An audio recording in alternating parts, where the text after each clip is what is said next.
প্রায় ১৫,০০০ ফুট উঁচুতে উঠে রোমাঞ্চ খোঁজার পরিকল্পনা ছিল, কিন্তু এক মুহূর্তের ভুলেই তা রূপ নেয় মৃত্যু ভয়ের মুখোমুখি হওয়া এক অভিজ্ঞতায়। স্কাই ডাইভিং এর সময় লাফ দিতেই আচমকা খুলে যায় প্যারাশুট। দমকা হাওয়ায় সেটে গিয়ে আটকে পড়ে বিমানের ডানায়। আর ১৫,০০০ ফুট উচ্চতায় শূন্যে ঝুলে থাকেন এক স্কাই ড্রাইভার। ভয় ধরানো সেই দৃশ্যই এখন ভাইরাল সামাজিক যোগাযোগ মাধ্যমে।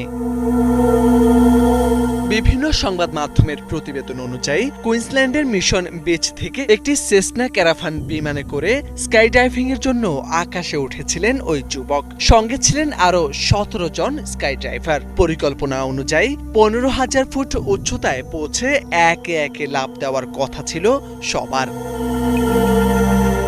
কিন্তু ওই স্কাই ড্রাইভারের পালা আসতেই ঘটে যায় বিপত্তি।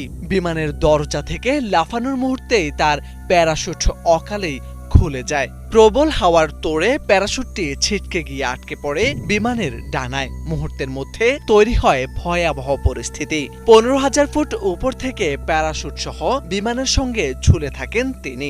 নিচে শুধু শূন্যতা, আর উপরে ছুটে চলে বিমান। ভয়াবহ এই ঘটনাটি ঘটেছে অস্ট্রেলিয়ার কুইন্সল্যান্ডে। জানা গেছে, অসম্ভব সাহস আর উপস্থিত বুদ্ধির জোরে শেষ পর্যন্ত নিজে সেই পরিস্থিতি থেকে বেরিয়ে আসতে সক্ষম হন ওই যুবক। সামান্য আঘাত পেলেও তিনি নিরাপদে মাটিতে অবতরণ করেন। অল্পের জন্য রক্ষা পায় তার প্রাণ।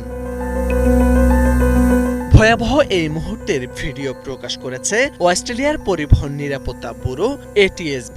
পুরো ঘটনাটি কিভাবে ঘটল এবং কোথায় ত্রুটি ছিল তা খতিয়ে দেখতে ইতোমধ্যেই তদন্ত শুরু করেছে সংশ্লিষ্ট কর্তৃপক্ষ। মোরশেদ আলম, বাংলা ভিশন।